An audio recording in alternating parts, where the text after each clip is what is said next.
It's Dr. Keith Ablow with another Pain to Power video.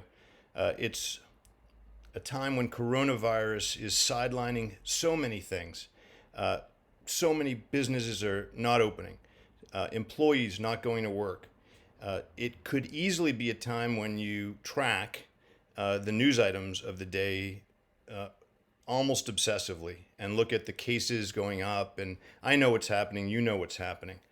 What I'd like to suggest, because I'd like to make you more powerful even at this time, right, is that since this time may be time when you have space and quiet and focus, if you choose to have that, if you're not choosing to be distracted by all of the incoming headlines, which really won't change anything. You can check them in 2 hours, check them in 3 hours. Nothing's going to change other than some numbers and maybe some updates from leaders, and you can find them on the web.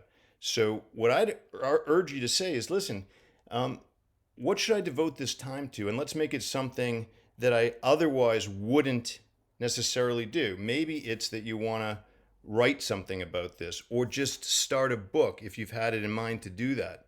Maybe if you've thought, I might want to start a business someday. Look, I know the economy is going to be rocked. I get it. But maybe you sit down and say, wait, why don't I come up with that plan? In other words, what is this? What I'm suggesting is that you take the very unfortunate events and the way that they're affecting our lives, and you say, okay, but it did create a bubble here. Within the bubble, it's my decision. I'm still empowered. It's my decision what to do with this time. And if you were able to look back, think about it, if you were able to look back and God willing, our communities recover and there's the most minimal loss of life possible.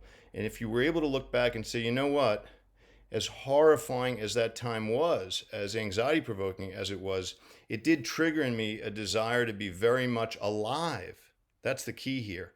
Pain to power. It triggered in me a desire to be especially alive and take a page from the unfolding epidemic and say, none of us is guaranteed long life, sadly. I want to optimize mine. What is it I haven't done? Maybe you go online, as a friend of mine did yesterday, and sign up for a week-long retreat to learn something that you never otherwise would have devoted the time to.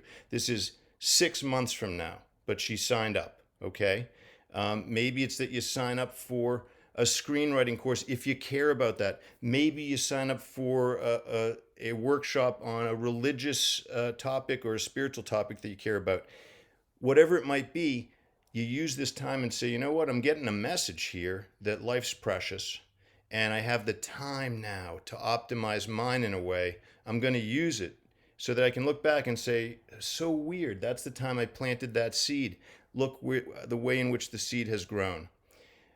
It makes you feel effective, but it's not a trick. It's the real deal because it adds dimension, it adds perspective, it adds richness to your life story. And I always try to say at the end of these videos, your story matters. So even in these challenging times, let's do what we can to make you feel like a powerful author, as you are, of your life story.